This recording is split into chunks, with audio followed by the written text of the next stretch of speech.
Be Wealthy and Smart, episode 1076.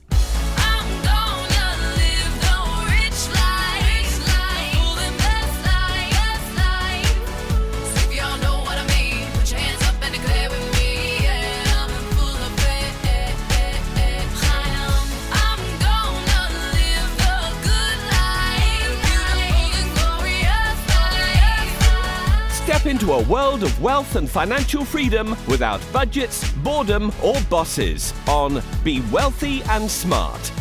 And now, here's your host, Linda P. Jones. Welcome to Be Wealthy and Smart. I'm Linda P. Jones, America's Wealth Mentor, empowering women and men worldwide to financial freedom. On today's show, we're going to talk about where Americans are cutting spending. And this might give you some ideas for where you can save a little money, maybe cut out some spending. You can find out what other people's plans are, and that might inspire you too. So this article comes to us from a website called Statista, and they surveyed 1,038 U.S. adults between June 29th and July 11th. So it's very recent, and it has to do with all of this high inflation that we've been dealing with this year.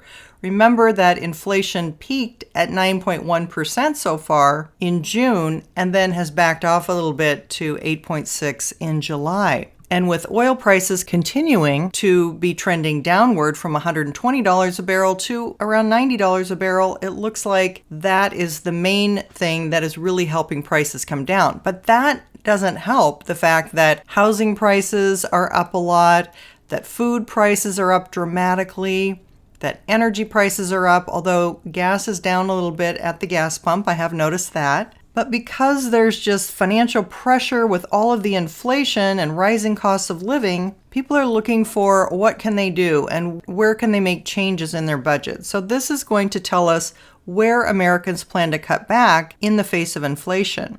The number one area where Americans plan to cut back, 66%, say contracts and subscriptions. So I Googled what are the top subscriptions in 2022, and I got some of the top brands that made the list.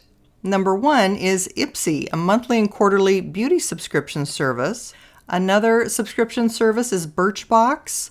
And here are some other popular subscription services: Netflix, Hulu, HelloFresh, Blue Apron, Amazon Prime, and Wink, which is a home delivery wine club. Also, Disney Plus and Rent the Runway are popular subscriptions as well.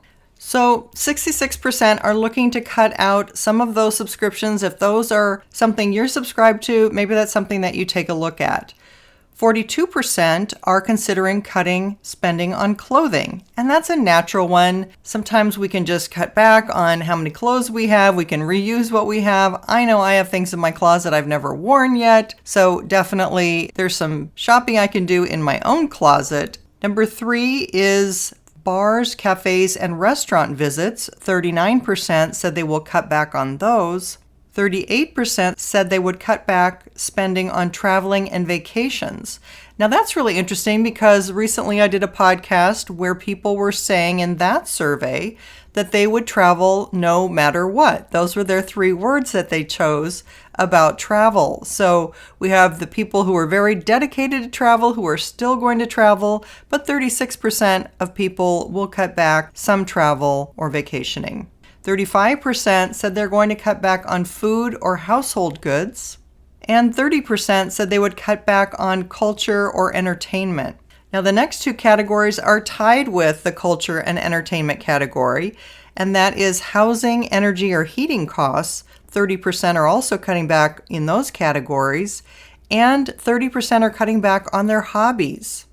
The next category was transport and mobility, where 27% said they would spend less. And then beauty and health products, 25% said they would spend less.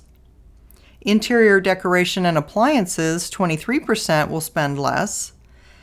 And 12% will cut back on education. 8% will cut back on insurances. And 6% said they plan not to save money, and that is how they're going to cut back. So with the cost of so many items that we use up at the grocery store, or whether it's the gas pump, or whether it's your rent, or interest rates causing higher costs. These are some of the places that other Americans have planned to cut back in the hopes of reining in their spending a bit and getting their income and expenses back in line, since inflation expanded part of our spending in ways that we didn't expect. I will post a link to this article in the show notes so you can take a closer look at it. So maybe that will give you some ideas of where you can save some money and reduce some costs in light of higher inflation. Don't forget that all of my podcasts are available on my website at lindapjones.com/podcast. There are many more podcasts available there than are available on your podcast player. That's all for today. Until next time, live the good life and be wealthy and smart.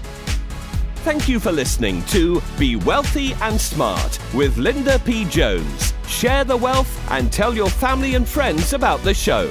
Check out our website, blog, and social media for more riches at www.bewealthyandsmart.com.